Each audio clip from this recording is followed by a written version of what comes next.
Assalamualaikum warahmatullahi wabarakatuh. Kembali lagi di channel Portal Dimensi dan tentunya masih bersama saya Kang Slamet di sini. Kali ini Kang Slamet akan membawakan kisah yang berjudul Tragedi di Puncak Kambengan. Cerita ini ditulis oleh Indra Gunawan. Sebelum kita masuk ke ceritanya, buat kalian yang belum subscribe channel ini, tekan tombol subscribe-nya terlebih dahulu dan tekan tombol notifikasinya agar kalian tidak ketinggalan cerita terbaru dari Portal Dimensi. Gak usah berlama-lama lagi, langsung saja kita masuk ke ceritanya. Tragedi di Puncak Kambengan.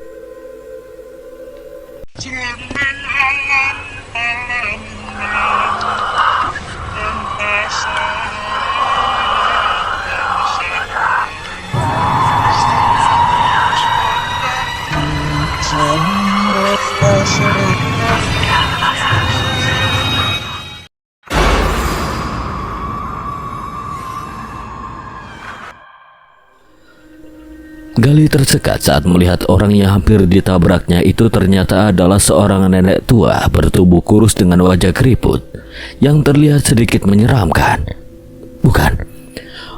Bukan wajah nenek itu yang menyeramkan, tapi tatapan matanya yang menghujam tepat ke mata Gali, seolah ingin menelanjangi apa yang sedang dipikirkan oleh Gali. Pakai mata kalau jalan. Sontak nenek tua itu lalu bergegas kembali berjalan mendaki lereng yang lumayan curam. Langkah yang begitu cepat dan lincah untuk ukuran orang setua dia, hingga Gali tidak sempat menyauti sentakan dari orang tua itu. Luar biasa, sudah setua itu tapi masih sangat lincah mendaki lereng. Tunggu, nenek tua naik ke gunung. Jangan-jangan Mbah Pariem.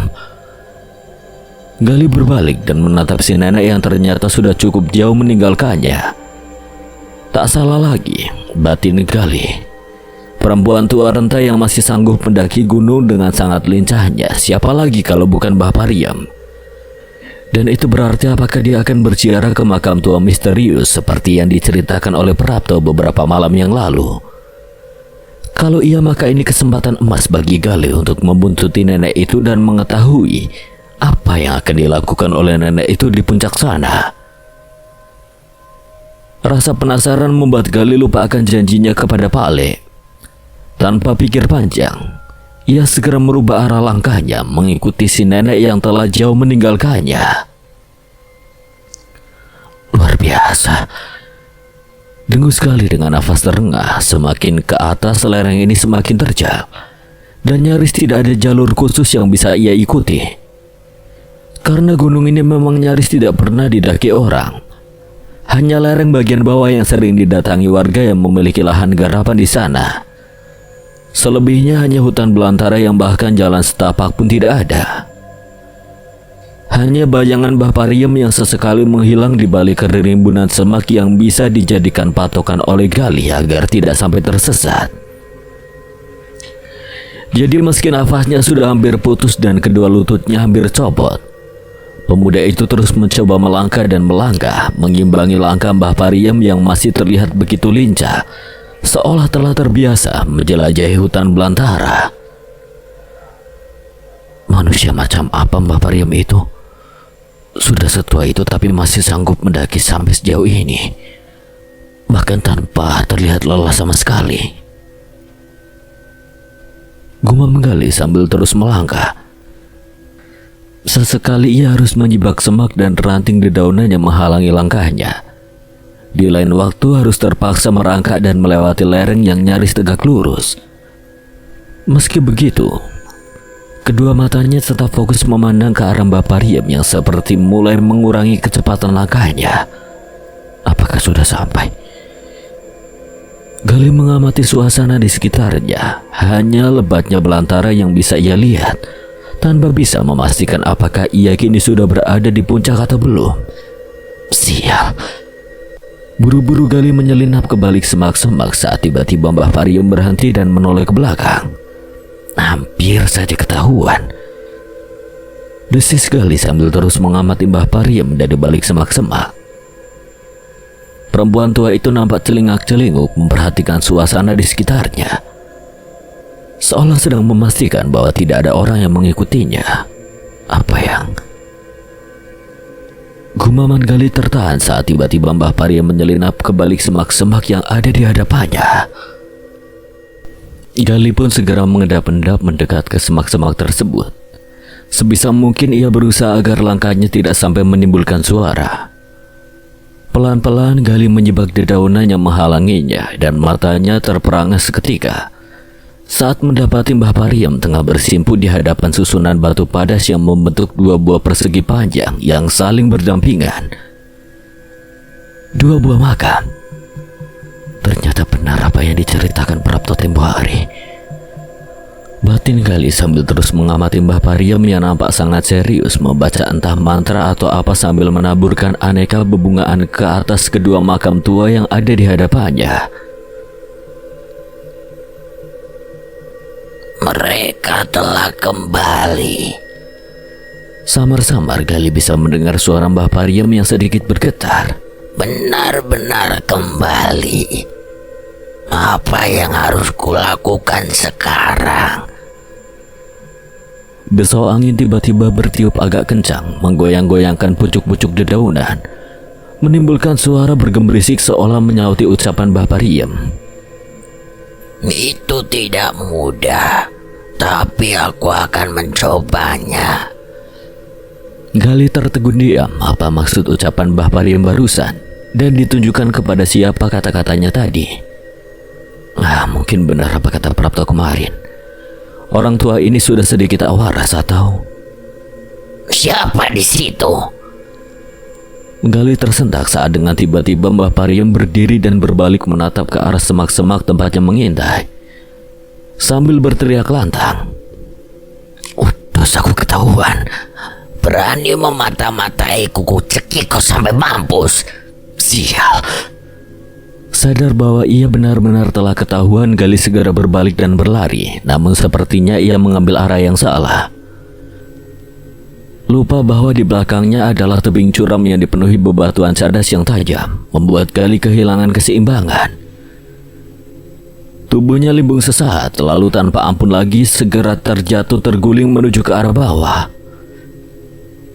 Gali menjerit lantang, sadar bahwa nyawanya terancam karena di bawah tebing sana telah menunggu bebatuan cadas yang siap melumat tubuhnya kalau sampai terhempas ke sana.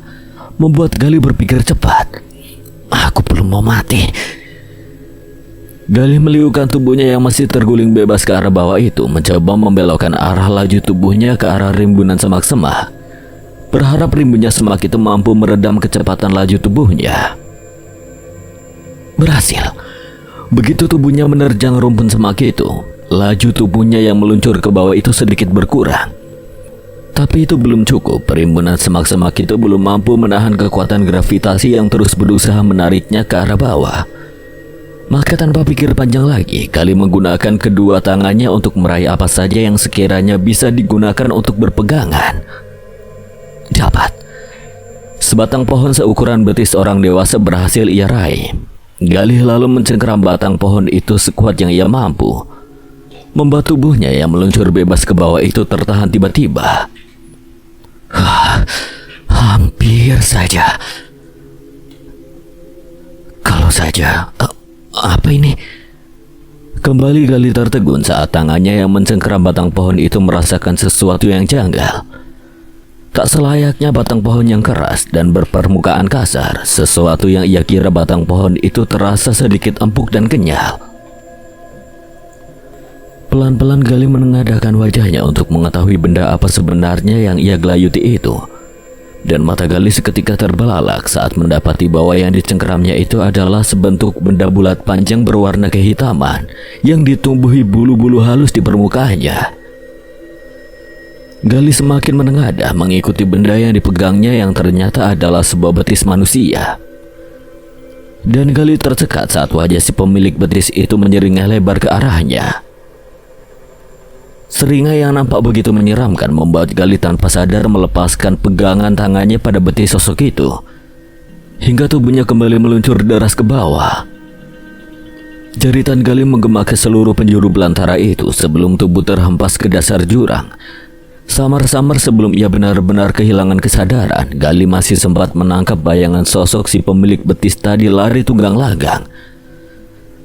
Sementara di belakangnya, sosok Mbah Pariem mengejarnya sambil mengacung-acungkan sebatang dahan kayu seukuran lengan orang dewasa. Lalu, semua mendadak menjadi gelap dan Gali tidak ingat apa-apa lagi. Gali mengerang lirih saat berusaha menggeliat dan merasakan sakit di sekujur tubuhnya. Perih dan ngilu bercampur menjadi satu, juga rasa pening di kepala yang terasa begitu menyiksa. Gimana ini? Gumam pemuda itu sambil berusaha mengingat-ingat apa yang barusan ia alami. Hal terakhir yang ia ingat adalah ia tengah mengintai Mbah Pariem yang sedang ziarah di makamnya di atas gunung. Lalu ketahuan, ia lari dan Galih bergidik ngeri saat mengingat sosok menyeramkan yang ia lihat sebelum ia jatuh ke jurang dan pingsan. Entah sudah berapa lama ia tidak sadarkan diri, mungkin hampir setengah harian. Mengingat sekarang sepertinya hari sudah malam, hanya kegelapan yang nampak sejauh mata Gali memandang, diselingi cahaya berkelap-kelip di kejauhan sana. Mungkin kunang-kunang atau bukan. Cahaya itu terlalu besar untuk ukuran kunang-kunang dan tempat ini sepertinya tidak asing lagi di mata Gali. Ia mencoba bangkit, namun rasa pening di kepalanya juga ngilu yang teramat sangat di pergelangan kakinya membuatnya kembali terhempas, menimbulkan suara berderit dari lincah tempatnya berbaring. Lincah. Gali tertegun, lalu kembali mengedarkan pandangannya. Syukurlah. Ia telah berada di teras rumahnya sendiri, terbaring di atas lincah berbantalkan kain kumal yang dilipat ala kadarnya. Siapa yang membawaku kemari? Batin Gali sambil kembali memejamkan matanya, berusaha mengurangi rasa pening di kepala. Mungkinkah Pak Leharno atau Mbah Pariem? Dan kenapa ia dibaringkan di teras seperti ini, bukan dibawa masuk ke dalam rumah? 1001 pertanyaan memenuhi benak Gali, membuat kepalanya semakin berdenyut pusing bukan kepalang. Jeng? Gali berseru dengan suara serak, tenggorokannya terasa kering, ia butuh minum. Namun sekian lama menunggu tidak ada sautan dari sang adik. Kemana si Acung malam-malam begini? Gali menggumam sambil kembali berusaha untuk bangun, sebisa mungkin ditahannya rasa pusing dan ngilu di sekujur tubuh. Pelan ia duduk lalu berusaha berdiri untuk masuk ke dalam rumah, namun baru saja kedua kakinya menapak di atas tanah. Rasa ngilu di pergelangan kakinya membuatnya lagi-lagi harus terhempas ke permukaan lincah tempatnya berbaring. Kembali Gali mengerang lirih sambil memegangi pergelangan kakinya yang sepertinya terkilir itu. Sial, sakit sekali. Ajeng. Gali merintih, namun tetap saja tidak ada sautan dari dalam rumah. Pintu yang tertutup rapat, Ajeng sepertinya juga lupa menyalakan ting di teras rumah itu, membuat suasana menjadi gelap gulita. Asem, kemana si Ajeng? Sudah tahu kalau... Astaga Mas Gali, kenapa bisa ada di sini? Dari siang kami mencari-cari dan... Astagfirullah, kenapa bisa babak belur begini sih? Ajeng tiba-tiba muncul bersama Arum di halaman berseru histeris sambil mendekatkan oncor yang dibawanya ke tubuh sang kakak. Hingga Ajeng bisa melihat dengan jelas kalau sekujur tubuh sang kakak dipenuhi oleh luka lecet dan lebam. Kamu dari mana sih? Tahu kakaknya begini malah ditinggal keluyuran tidak jelas. Justru aku yang harusnya nanya. Mas Gali dari mana aja pergi dari pagi tidak pulang-pulang. Aku sampai cemas nyari kemana-mana, nggak taunya Mas Gali malah udah ada di sini. Mana Pale sudah terlanjur berangkat ke gunung lagi buat nyari Mas Gali. Dan ini kenapa bisa sampai babak belur begini?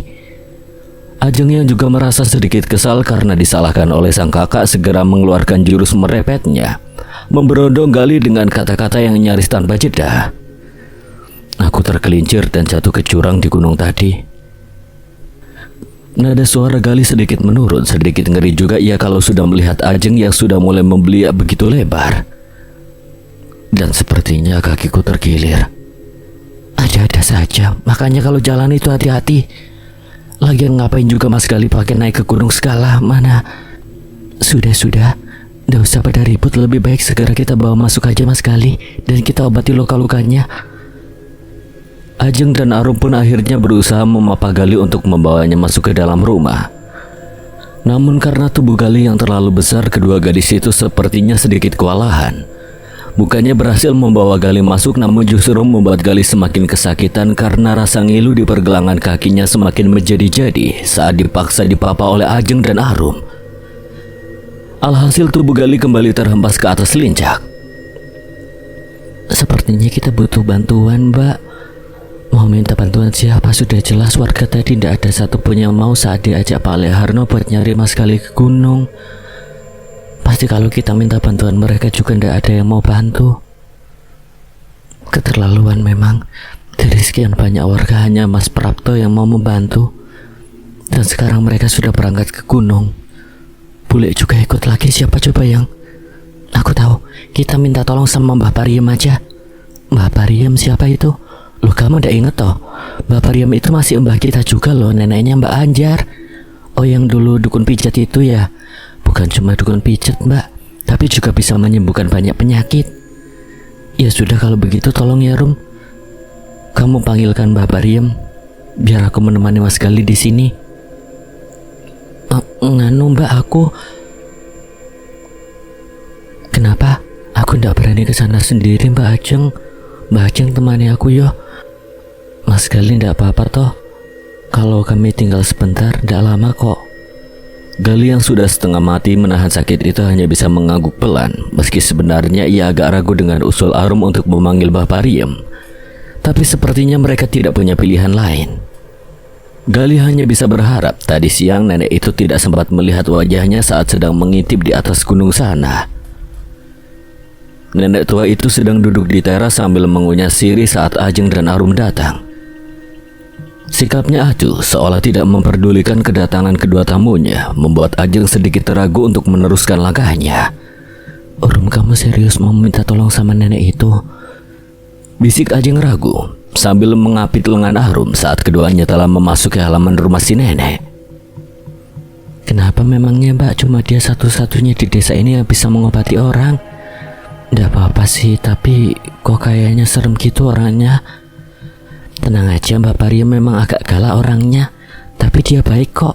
Kalau dimintai tolong untuk mengobati orang, biar udah tengah malam juga dia ndak bakalan nolak. Begitu ya. Ya sudah, kamu jalan duluan Rum, aku takut.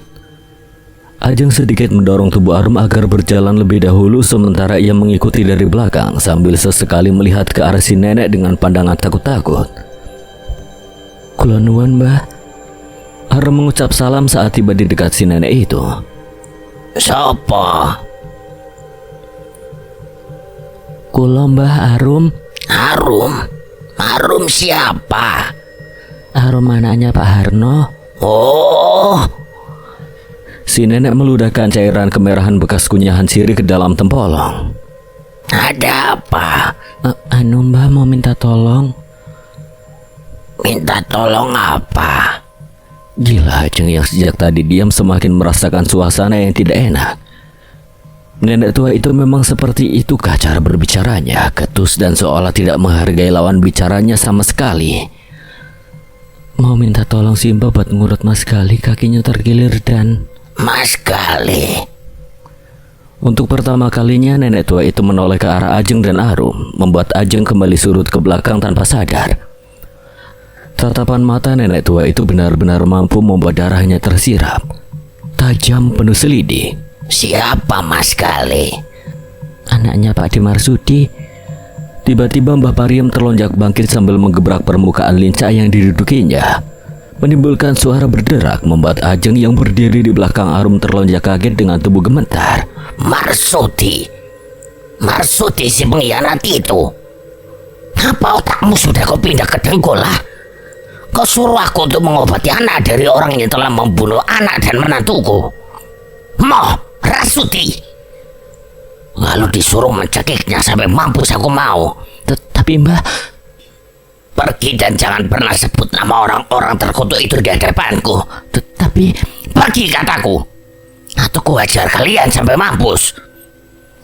Sontak Arum dan Ajeng lari tunggang langgang saat melihat Mbak Pariem menyambar tongkat bambu yang biasa ia pakai untuk menopang tubuh rentanya saat berjalan, dan menyabetkan ke arah kedua tamunya itu. Setan. Ngawur kamu, Rum. Orang kayak gitu kok dimintain tolong, hampir saja kita digebuki. Maaf Mbak, aku ndak tahu, ndak biasanya itu loh Mbak Pariem begitu. Biasanya, loh, mana Mas Gali? Arum yang berjalan di depan terkejut saat mendapati bahwa Gali sudah tidak ada di lincah tempatnya berbaring tadi. Waduh, jangan-jangan Mas Gali. Aku di dalam, Jeng. Syukurlah. Ajeng dan Arum bergegas masuk ke dalam rumah dan mendapati Gali tengah berbaring di atas serban. Kok bisa masuk, Mas? Tanya Ajeng sambil kembali meneliti luka-luka di tubuh sang kakak dengan bantuan cahaya sentir yang lebih terang. Kini Ajeng bisa melihat dengan jelas bahwa banyak luka-luka lecet dan lebam di sekujur tubuh sang kakak. Banyak nyamuk di luar, terpaksa aku nekat masuk. Engkel aku sambil rampatan di dinding. Duh, kasihan banget sih kamu, Mas. Sebentar ya, aku ambilkan air buat bersihin luka-lukanya. Sekalian tolong ambilkan minum ya, Rum. Aus banget aku. Iya Mas, sebentar ya, aku siapin. Gimana, Jeng? Dapat tukang urutnya? Enggak Mas, yang ada malah kita mau digebukin sama si Mbak Pariem itu. Kok bisa? Gak tahu Mas, begitu tahu kalau yang mau diurut itu Mas Gale, itu nenek langsung marah-marah dan ngusir kami. Sudah kuduga. Kenapa Mas? Nggak apa-apa kok. Nggak apa-apa kalau memang nggak dapat tukang ngurut. Wong cuma keselio ini, besok juga baikan lagi. Memang gimana ceritanya sih Mas, kok bisa sampai? Mbak Ajeng tolong dong. Seruan Arum yang nampak kerepotan membawa baskom dan seret air minum memotong pertanyaan Ajeng. Mau tidak mau gadis itu pun segera beranjak untuk membantu sang adik. Jadilah kedua gadis itu segera dibuat sibuk untuk mengurus Gali. Ajeng dengan telaten membersihkan luka lecet di siku, lutut serta pelipis Gali. Sementara Arum menyuapi Gali yang memang sudah kelaparan karena belum makan dari semenjak siang tadi. Sambil membasuh tubuh sang kakak, Ajeng kembali menanyakan kenapa Gali bisa sampai tergelincir dan jatuh ke jurang. Dan lagi-lagi Gali terpaksa membohongi sang adik dengan mengatakan bahwa ia tanpa sengaja terperosok saat melihat keindahan puncak Gunung Kambengan. Gali tidak ingin adiknya ikut cemas kalau sampai mengetahui apa yang telah ia lihat di puncak gunung tadi siang. Lalu gimana Mas Gali bisa pulang? Ya jalan pelan-pelan pakai tongkat. Makanya lain kali tidak usah keluyuran ke gunung kalau... Omelan Ajeng terpotong oleh suara ketukan di pintu depan. Siapa yang bertamu malam-malam begini? Mungkin Pak Leharno, Jeng. Coba kamu lihat. Ajeng pun meletakkan lap basah yang ia gunakan untuk menyeka luka-luka di tubuh sang kakak, lalu bangkit dan berjalan ke arah pintu. Ajeng terpekik-keliri sambil mendekap mulutnya. Sesosok wajah menyeramkan yang muncul tepat di depan wajahnya. Tepat saat ia membuka daun pintu, benar-benar membuatnya terkejut bukan kepala. Mbak, ada apa? Arum yang mendengar jeritan Ajeng menoleh dan gadis itu tak kalah terkejut saat melihat siapa yang telah berdiri di depan pintu itu. Mbak Anjar. Arum mendesis. Sendok penuh nasi yang sudah siap ia suapkan ke mulut Gali terhenti di udara. Anjar, si tamu tadi undang itu nampak acuh. Tanpa dipersilakan ia melangkah masuk, melewati Ajeng yang masih berdiri terpaku di depan pintu, mendekat ke arah Gali yang masih terbaring di atas serban, meletakkan bungkusan kain kumal yang dibawanya, lalu memegang pergelangan kaki Gali yang sebelah kanan. Hanya kesaleo. Gumam gadis itu pelan, lalu menoleh ke arah Ajeng yang masih diam mematung di depan pintu. Kau punya minyak kelapa? Iya ada Mbak. Ambil dan kau. Anjar menoleh ke arah Arum, lalu memberikan segenggam dedaunan entah daun apa dari dalam bungkusan kain kumalnya dan menyerahkannya kepada Arum. Tumbuk dedaunan ini sampai lumat. Campur dengan sedikit minyak kelapa dan biji kemiri kalau ada. Tanpa menunggu diperintah untuk kedua kalinya, Ajeng dan Arum segera ngibrit ke dapur untuk mempersiapkan apa yang diminta oleh si gadis aneh. Siapa sih, Rum? Mbak Anjar, masa kamu gak inget sih, Mbak? Mbak Anjar? Iya, cucunya Mbak Pariem. Masih saudara kita juga. Dan Mbak Ajeng jangan panggil dia Mbak, karena menurut silsilah keluarga dia itu lebih muda daripada Mbak Ajeng. Kok bisa bukannya? Memang usianya lebih tua, bahkan lebih tua daripada Mas Gali. Tapi karena dia adalah anaknya adiknya ibunya Mbak Ajeng, jadi harusnya dia manggil Mas dan Mbak sama Mas Gali dan Mbak Ajeng. Ruwet, nggak ngerti aku. Cepetan, jangan malah pada ngobrol. Seruan Anjar dari ruang tengah membuat kedua gadis itu buru-buru menyelesaikan tugasnya. Ini Mbak. Arum menyerahkan dedaunan yang telah ia tumbuk sampai lumat itu kepada Anjar. Demikian juga dengan Ajeng menyerahkan minyak kelapa yang dibawanya tanpa sedikit pun berani menatap wajah Anjar. Bekas luka di bawah mata kiri gadis itu membuat wajah Anjar sedikit menyeramkan. Lemaskan kakimu. Anjar menekan betis kaki kanan Gali dengan menggunakan tangan kiri, sementara tangan kanannya sibuk mengoleskan minyak kelapa ke pergelangan kaki itu. Pelan-pelan, Jar. Ini... Gali menjerit setinggi langit saat Anjar tiba-tiba menyentakkan pergelangan kaki yang terkilir dengan sekuat tenaga hingga menimbulkan suara yang bergemeretak. Pelan-pelan, Jar. Kau sengaja mau buka bajumu? Gimana? Buka bajumu biar ku urus sekalian punggungmu. Tapi buka. Tengkurap. Gali pun menurut dan teriakan kesakitan kembali keluar dari mulut Gali. Saat gadis bermuka codet itu mengurut punggungnya membuat Arum nyaris tidak dapat menahan tawanya.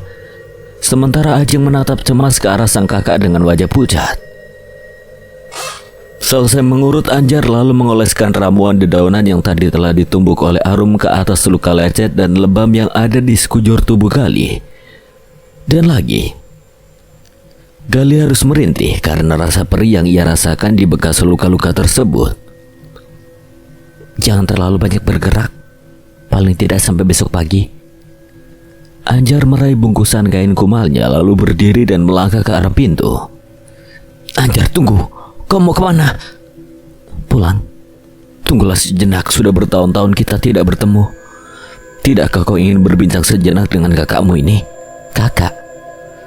Anjar berhenti lalu berbalik dan menatap tajam ke arah Gali, membuat Gali menyadari kesalahannya.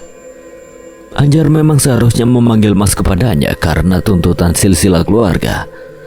Tapi Anjar yang merasa bahwa usianya lebih tua dari Gali tidak pernah mau melakukan itu. Itulah yang menjadi pangkal permusuhan mereka dari semenjak kecil dulu. Maaf, maksudku... Gali berusaha meralat ucapannya saat Anjar tiba-tiba berjalan mendekat ke arah Gali, mendekatkan mulutnya ke telinga Gali dan berbisik tajam. Ini baru permulaan. Awal dari apa yang telah kuperingatkan kemarin. Jadi tak ada salahnya kalau kau pertimbangkan lagi peringatan yang kuberikan kemarin. Apa? Seolah tak memberi kesempatan kepada Gali untuk membantah, Anjar kembali berbalik dan melangkah ke arah pintu. Mbak Anjar, tunggu Mbak. Panggilan Mbak yang diucapkan oleh Ajeng tanpa sengaja itu sukses membuat Anjar kembali berbalik. Ada seolah senyum tipis tersungging di bibir gadis aneh itu. Ini sekedar untuk... Tidak perlu. Anjar dengan tegas menolak beberapa lembar uang yang diulurkan oleh Ajeng. Aku ikhlas membantu. Tapi Mbak, jaga saja masmu itu baik-baik dan jangan biarkan keluyuran ke gunung lagi. Iya Mbak. Kalau begitu terima kasih banyak ya Mbak. Anjar menggumam lalu kembali melangkah keluar. Mbak Anjar. Kali ini Gali yang menahan langkah gadis itu, sengaja ia menambahkan kata Mbak di depan nama gadis itu, berharap gadis itu juga akan bersikap ramah seperti yang dilakukan terhadap Ajeng tadi. Namun alih-alih mendapatkan jawaban ramah, ia justru mendapatkan bentakan keras. Apalagi sih? Terima kasih, ucap Gali tulus sambil tersenyum, senyum yang sama sekali tidak akan dilihat oleh si gadis aneh. Karena gadis itu justru segera melangkah pergi dan menghilang di kegelapan. Gadis aneh. Dan sampai sekarang pun sikap pun tidak pernah berubah, Anjar. Aku suka itu.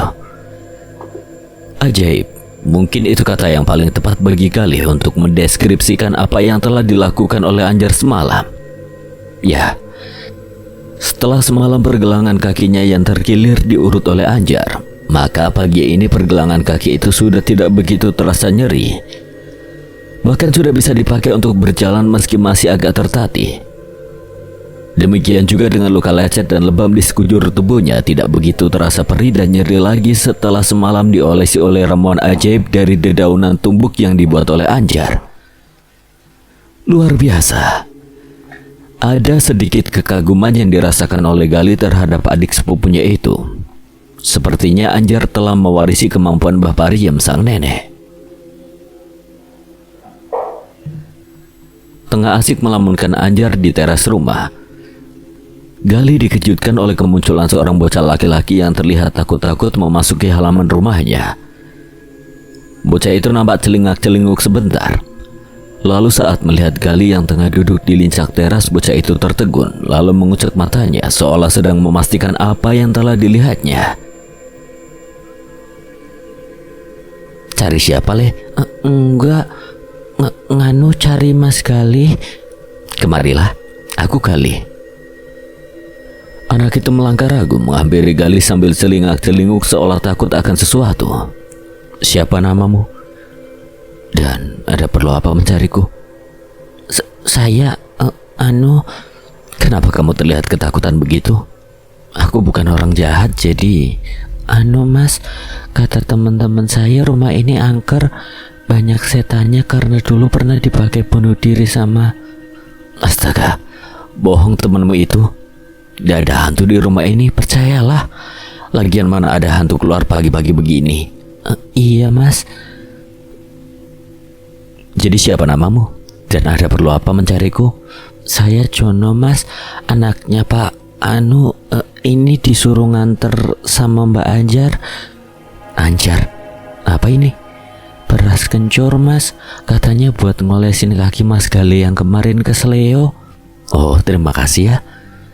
Rumahmu dekat sama rumah Anjar? Iya, Mas, di sebelahnya rumah Mbak Anjar. Bilang terima kasih sama Mbak Anjar yo. Dan ini.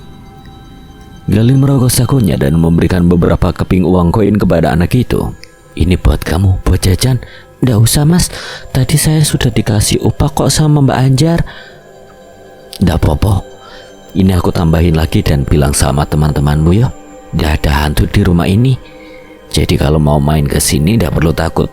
Ajak teman-teman kamu main ke sini, nanti aku beri makanan enak. Asik. Terima kasih banyak, Mas. Kalau begitu aku pulang dulu ya, Mas.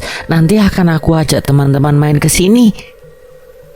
Galih hanya tersenyum melihat anak itu berlari-lari kecil meninggalkannya sambil bernyanyi-nyanyi riang. Hingga ia tak menyadari kehadiran Arum yang muncul dari arah dapur sambil membawa segelas kopi. Arum pura-pura berdem membuat Galih sedikit kaget. Apa sih Rum, bikin kaget aja? Yang dapat perhatian dari Mbak Anjar sampai senyum-senyum sendiri gitu. Ngawur kamu. Perhatian apa coba? Nah itu tadi Mbak Anjar sampai bela-belain ngupain anak buat nganterin beras kencur buat Mas Galih. Padahal kalau cuma sekedar bikin beras kencur begitu aku juga bisa. Oh, jadi ceritanya kamu cemburu nih. Ih, Mas Galih apaan sih? Mana ada aku cemburu. Aku kan adikmu, Mas. Mosok. Anjar juga adikku toh.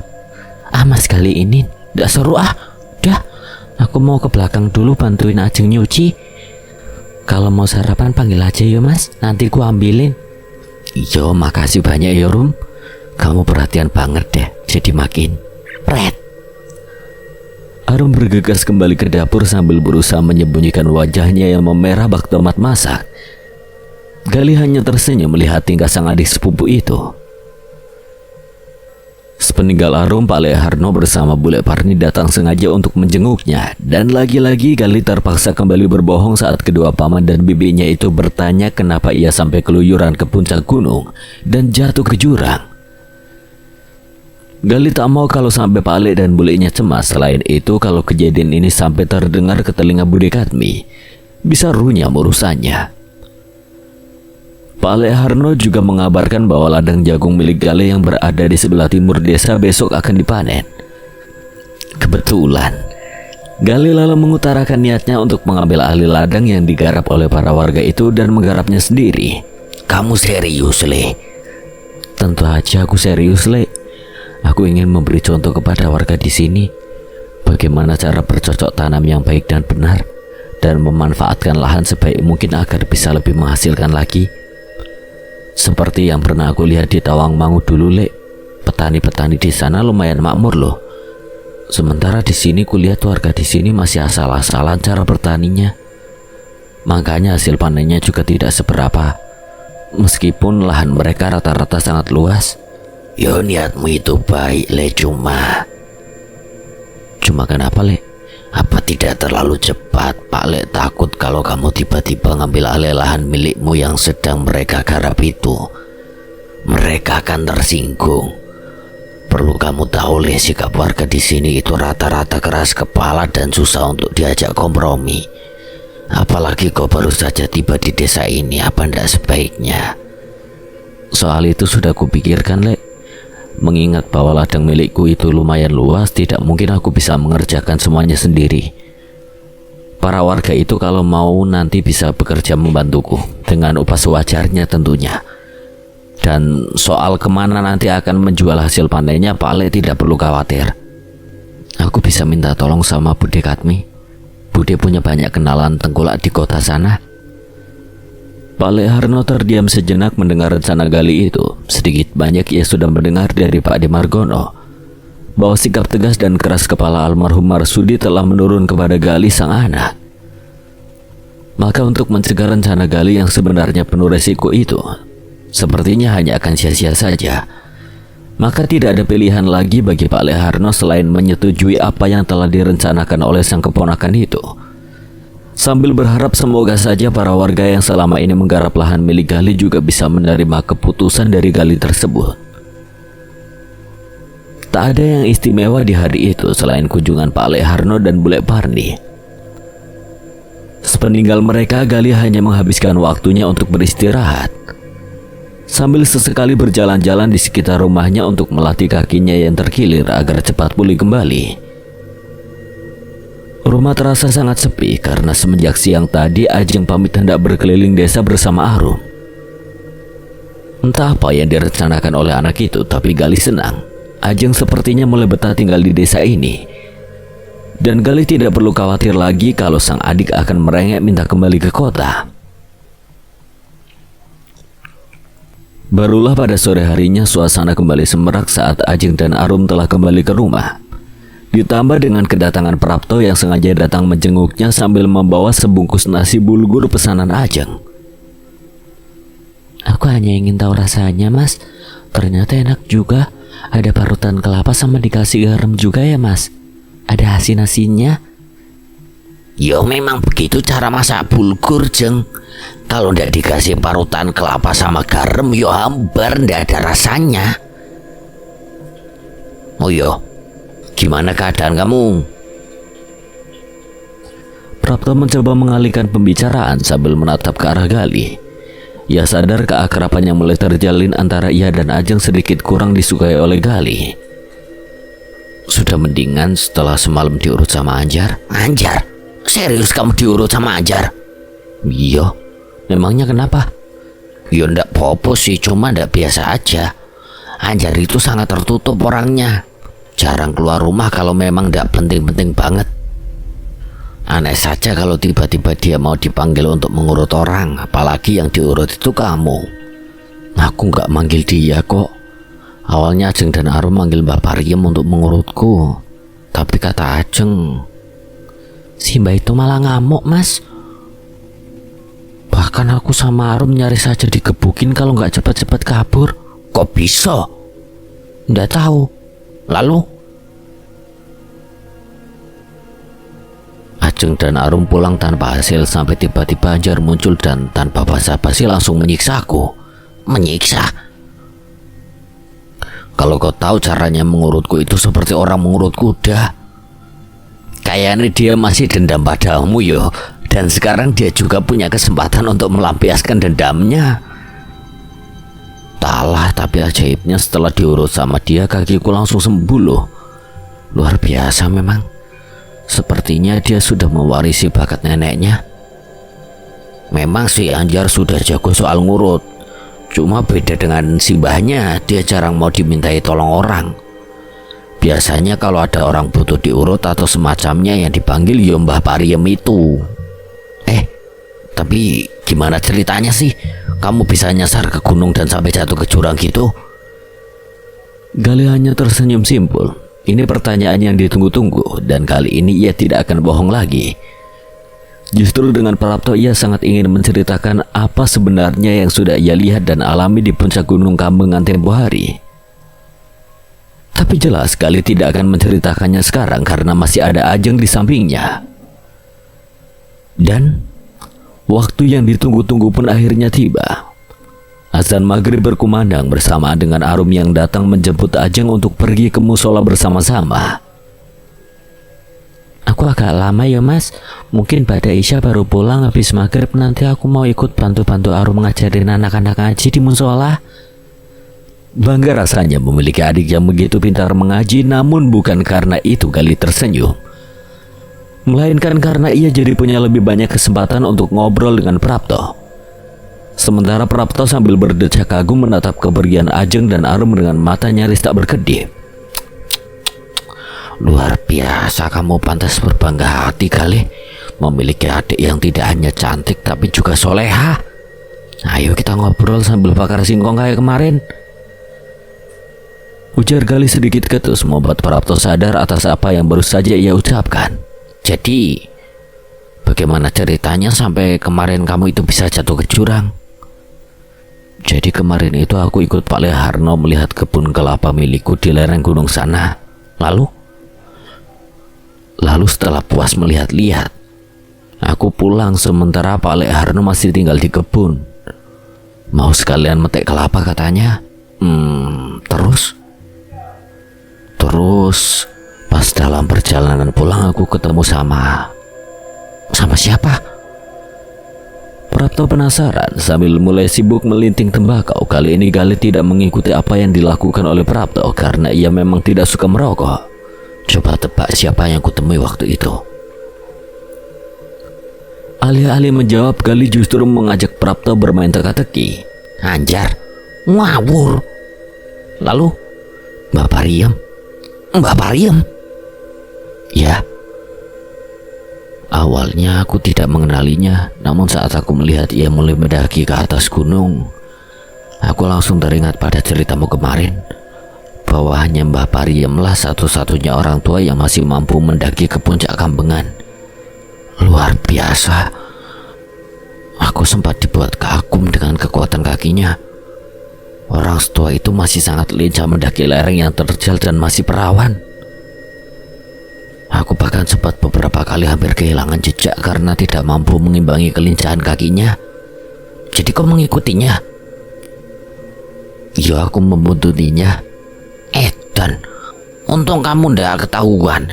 Bisa didamprat habis kamu kalau sampai ketahuan membuntutinya diam-diam. Mbak Pariem itu orangnya galak banget, sama kayak cucunya. Ya, aku tahu kalau dia galak, karena pas ketemu itu kami tanpa sengaja hampir tabrakan dan dia memaki-makiku habis-habisan. Terus aku membuntutinya karena penasaran dengan apa yang akan ia lakukan di atas gunung sana. Dan lagi-lagi benar ceritamu kemarin, ada 2 makam di atas gunung sana. Aku kan udah bilang, lalu apa yang terjadi? Kukira benar katamu, Mbah Pariem itu sudah kurang waras. Ia bicara dengan kedua makam itu seolah-olah tengah berbicara dengan manusia. Apa yang dia katakan? Entahlah, tidak begitu jelas karena ia bicara tidak begitu keras. Yang bisa ku dengar hanya sepotong-sepotong, seperti mereka benar-benar datang. Lalu apa yang harus aku lakukan? Dan baiklah, aku akan coba meski itu tidak akan mudah. Apa yang harus aku lakukan? Entah apa maksudnya ia bicara seperti itu. Jadi sekarang kamu sudah tahu ya letak makam itu? Iya.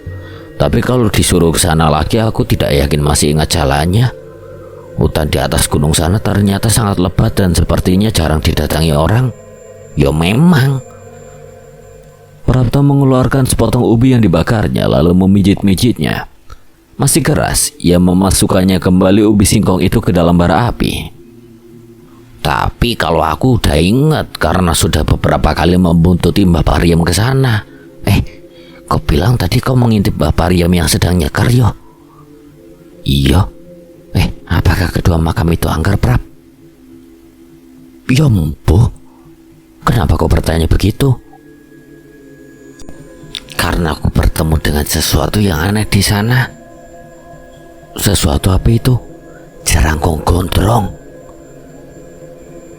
Prapta nyaris tersedak oleh kopi yang diminumnya. Jerangkong? Iya. Gali lalu menceritakan bagaimana kemarin ia nyaris ketahuan saat mengintai Mbah Pariem. Lalu berlari tunggang langgang hingga jatuh tergelincir dan nyaris jatuh ke jurang kalau saja ia tidak segera berpegangan pada betis makhluk itu yang ia kira adalah batang pohon. Kamu serius? Tanya Prapta dengan wajah bias. Jerangkong, meski ia sama sekali belum pernah melihat penampakan jerangkong, namun sedikit banyak ia bisa membayangkan seseram apa wujud makhluk yang satu itu.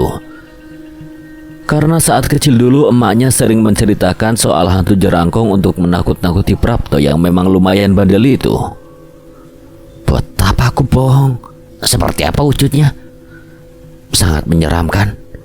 Kurus, sangat kurus. Hingga hanya seperti tulang dibalut kulit. Sementara kulitnya sangat hitam dengan tulang-tulang yang bertonjolan di dadanya. Aku bisa melihat dengan jelas karena sosok itu tidak mengenakan baju. Hanya celana kumal yang sudah compang-camping gak karuan. Rambutnya gimbal dan wajahnya seperti apa? Wajahnya kempot dengan tulang pipi menonjol dan mata melotot, seolah mau lepas dari tempatnya. Saat aku menatap wajahnya, makhluk itu menyeringai ke arahku. Memamerkan giginya yang kotor kehitaman membuatku ketakutan setengah mati. Hingga tanpa sadar, aku melepaskan peganganku pada pergelangan kakinya dan aku pun jatuh ke jurang. Aneh, masa iya sih ada hantu di siang bolong? Siapa bilang itu hantu? Bukannya tadi aku menyebutnya jerangkong gondrong karena ciri-ciri orang itu mirip hantu jerangkong yang dulu sering diceritakan ibuku untuk menakut-nakutiku agar tidak suka keluyuran malam. Tapi aku yakin itu bukan hantu karena aku sempat memegang pergelangan kakinya. Kalau bukan hantu lalu apa dong? Jelas itu manusia. Manusia macam apa yang menyerupai ciri-ciri seperti itu? Tidak ada warga desa ini yang ciri-cirinya seperti itu.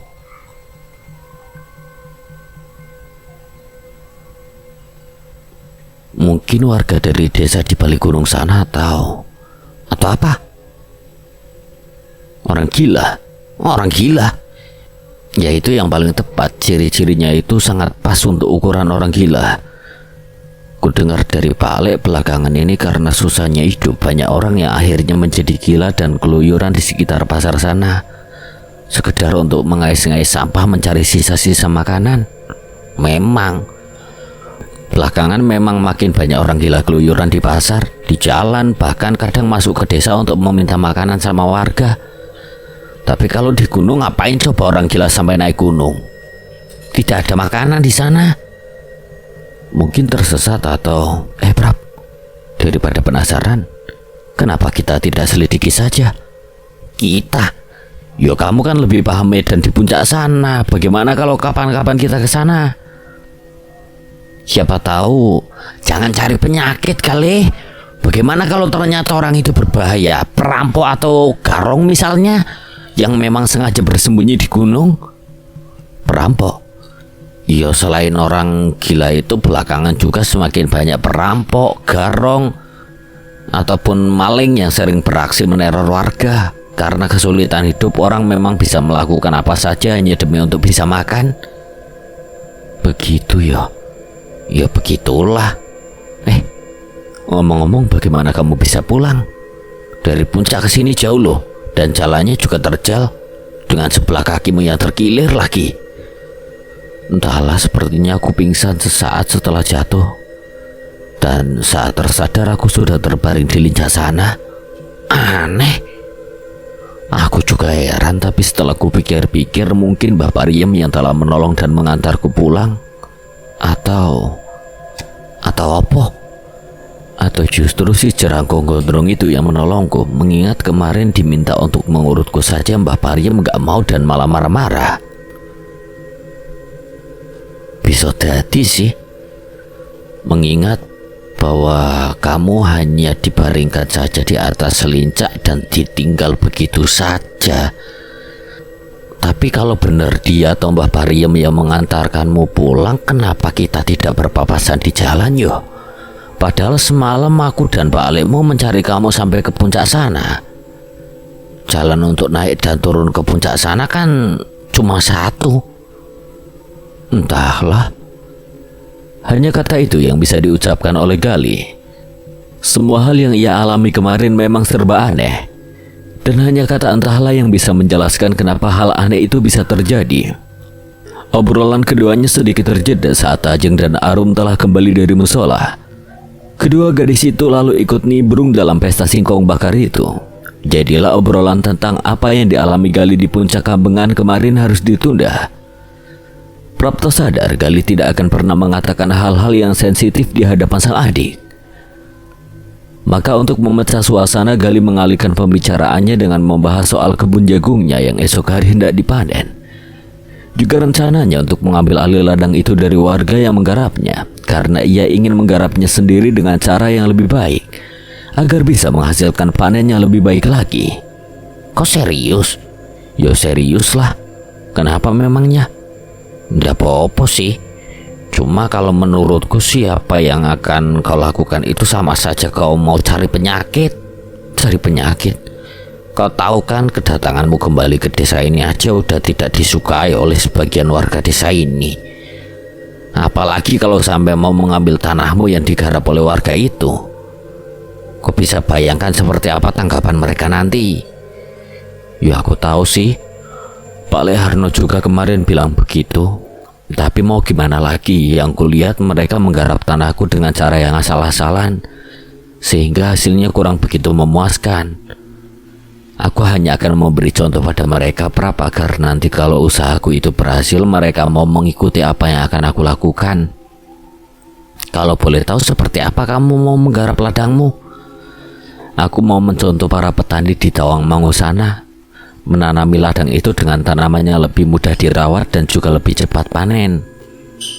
Jadi tidak melulu ditanami padi atau palawija yang masa panennya lebih lama.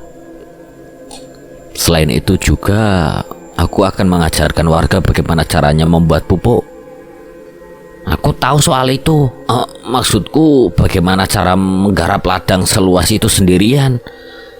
Tentu aku tidak akan menggarapnya sendirian, Prap. Mungkin aku bisa mengupah warga untuk membantuku.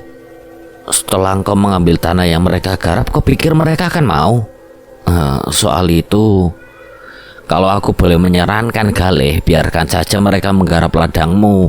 Kau cukup mengajarkan kepada mereka bagaimana cara menggarapnya, juga menyediakan bibit dan pupuk. Nanti setelah panen, hasil penjualannya bisa dibagi dua seperti biasanya. Selain kau tidak perlu mengeluarkan uang untuk mengupah mereka, jika usahamu berhasil nanti, maka mereka akan sedikit bersimpati padamu. Kau bisa mengambil hati mereka dan merubah kebencian mereka padamu menjadi rasa simpati. Bukankah itu tujuanmu yang sebenarnya kembali ke desa ini? Gali terdiam. Apa yang dikatakan oleh Prapto barusan sepertinya ada benarnya juga. Kenapa ia tidak berpikir sampai ke sana? Itu cuma saran dariku loh. Kau mau mendengarkan atau tidak itu, Prap? Tidak kusangka kau rupanya tidak sebodoh yang kukira yo. Saranmu itu aku bahkan tidak memikirkannya sampai ke sana. Aku bahkan tidak pernah makan bangku sekolahan kali. Cuma yo, aku lebih paham tabiat warga sini aja daripada kamu. Tapi saranmu itu sangat luar biasa, Prap. Aku akan mempertimbangkannya. Syukurlah kalau begitu. Obrolan terus berlanjut hingga tanpa sadar hari semakin larut. dan rasa kantuk pun datang menyerang. Ajeng dan Arum pun lalu pamit untuk tidur duluan, sementara Gali dan Prapto masih melanjutkan pesta singkong bakar mereka. Kau beruntung kali hidup dikelilingi dua bidadari surga yang cantik-cantik dan soleha seperti mereka. Apa maksudmu berkata seperti itu? Mereka adik-adikku, Prap. Justru itu kau beruntung dikaruniai adik-adik seperti Ajeng dan Arum itu, juga Anjar. Sementara aku, saudara pun aku tak punya. Satu-satunya yang kumiliki sekarang hanyalah emakku yang sudah tua dan sakit-sakitan. Semenjak kejadian malam itu dan ayahku ikut kena garuk. Jangan berkecil hati, Prap. Harusnya kau bersyukur masih memiliki seorang ibu. Sedangkan aku, kau tahu sendiri apa yang sudah menimpa kedua orang tua aku. Ya, hidup memang kadang tidak adil, yo Gali. Orang tuamu yang sebenarnya aku tahu bahwa mereka adalah orang baik, justru mengalami kejadian yang seperti itu. Sedangkan aku meski sudah berusaha mati-matian, tapi aku seperti orang yang tidak punya masa depan. Ayolah Prap, sudah aku bilang kalau jangan berkecil hati. Aku yakin asal kamu tetap mau berusaha, insya Allah Tuhan nanti akan memberi jalan. Dan daripada kau hidup kesepian hanya dengan ibumu, kenapa kau tidak berusaha untuk mencari pendamping hidup? Siapa juga yang mau sama orang jelek dan miskin seperti aku, Galih? Kecuali apa? Kecuali kau mengizinkanku untuk melamar adikmu. Ngawur kamu. Bercanda, Galih. Aku cukup sadar diri kok akan siapa diriku. Aku bukan begitu, Prap, tapi Ajeng itu masih kecil. Usianya saja baru 15 tahun dan dia satu-satunya keluarga yang kumiliki sekarang. Kadang aku berpikir betapa kesepiannya aku nanti kalau satu saat Ajeng dipersunting orang dan pergi mengikuti suaminya. Nah, kau takut kesepian juga rupanya. Kenapa kau tidak mencari pendamping hidup saja?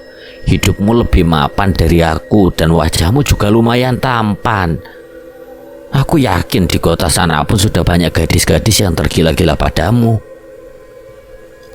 Kau pikir semudah itu untuk mencari jodoh? Gak cukup hanya bermodal hidup mapan dan wajah tampan saja, Prap. Apalagi di desa ini melihat penilaian warga terhadap kedua orang tuaku, aku yakin tidak akan ada satupun warga desa ini yang mau mengizinkan putri mereka untuk kupersunting. Gak semua warga bersikap seperti itu, Galih. Ada juga kok warga yang masih peduli padamu. Bahkan baru 2 hari kamu di sini, kulihat sudah ada gadis yang diam-diam menaruh perhatian padamu. Siapa? Kau lupa dengan apa yang dilakukan Anjar kemarin? Gila, baru 2 hari kau di sini, tapi kau sudah mampu menundukkan singa betina semacam Anjar. Semprul, Anjar kan juga adikku, Prap, moso iya. Apa salahnya, cuma adik sepupu ini dan sebenarnya dia baik loh. Santai pula. Andai saja tidak ada bekas luka di pipi kirinya itu. Udahlah, andai pun aku berniat untuk. Ucapan Galih tertahan saat tiba-tiba terdengar teriakan ketakutan dari arah dalam rumah. Jelas itu suara Ajeng. Sontak kedua pemuda itu pun melompat bangkit dan berlari masuk ke dalam rumah. Ajeng, astaga,